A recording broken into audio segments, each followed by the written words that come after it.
and with your body language. So what do we say when we get a counter-argument? Counter-argument can be extremely intimidating, and counter-arguments actually tap directly into our inner voice. It's like when someone gives us a counter-argument, it's like, I knew it, I knew this is what he or she was going to say.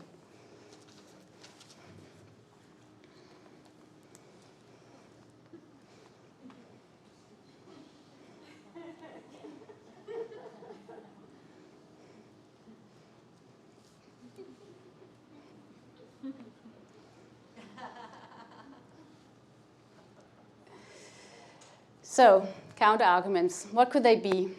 These are some of the few that we've heard. I have a very limited budget. Or, it's not up to me. Or he or she might say, I have never given such a huge rise before. You're not shy. That is really intimidating. Or, I cannot go back to HR or the CEO with such a demand. Or, if I pay you that much, you're almost earning the same as me, which is, what do you say? Or if I pay you that much, I will have to pay the same to your colleagues. All these arguments are extremely intimidating, and I'm sure you have some good examples. So how do you build up a counter-argument? Well, you have to keep, of course, your voice and your tone calm and professional, so we all know that.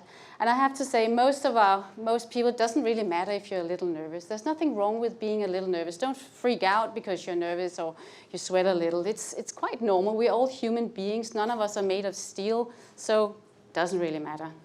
And of course, pose. You know that for now. You will never forget to pose. So how do you build up a counter-argument? First, you acknowledge. So let's say I have a very limited budget. So you acknowledge that the person has a very limited budget. Then you have all the facts. That could be facts of the good job you've done, all your skills you have, and your competences. It could be statistic. It could be all kinds of things. And then you ask for exactly what you want. And then sib it. Sib it. This is the biggest mistake a lot of people do. They keep talking and talking and talking. And this person who doesn't even have maybe not even heard the counter-arguments before, haven't even thought about it, don't have time to think. And there's nothing better than silence, because then the other person will start thinking and maybe even talking.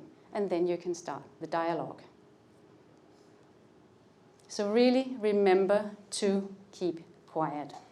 When you've made your argument, you're probably sitting, with a very intelligent person, or maybe not, but whatever respect you have for the person, doesn't matter. Maybe you think you have to repeat it twice, but really remember to be quiet.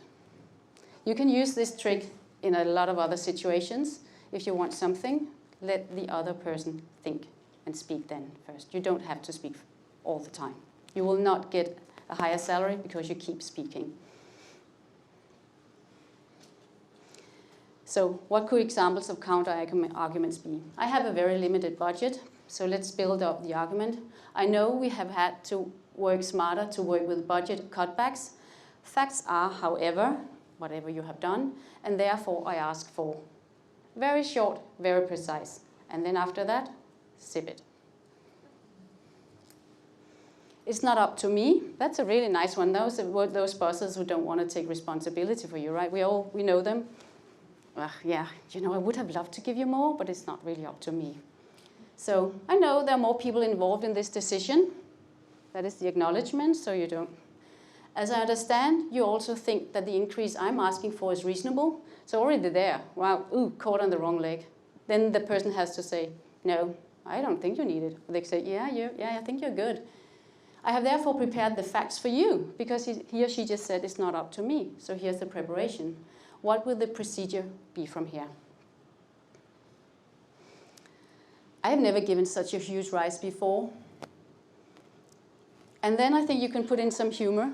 And you can say, I'm really happy that I'm the first one you ever have to reward that much. Whatever, laugh. It doesn't have to be that serious. This is a real person you're sitting with, flesh and blood, and maybe they do have some humor, I don't know, but some people have. And then you, of course, start with your facts, and you know the drill by now. You're not shy.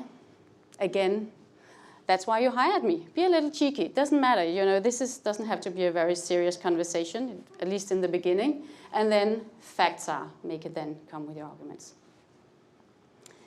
So, again, write down some arguments, answers to counter arguments that you think you might want to. And this is part of your whole preparation. Anyone have any questions or want to share a fun one? We're interested in learning more counter arguments here. Your visa situation? Yes. Yes, we're keeping you in the country. Yes. So how do you, They have to give you the visa.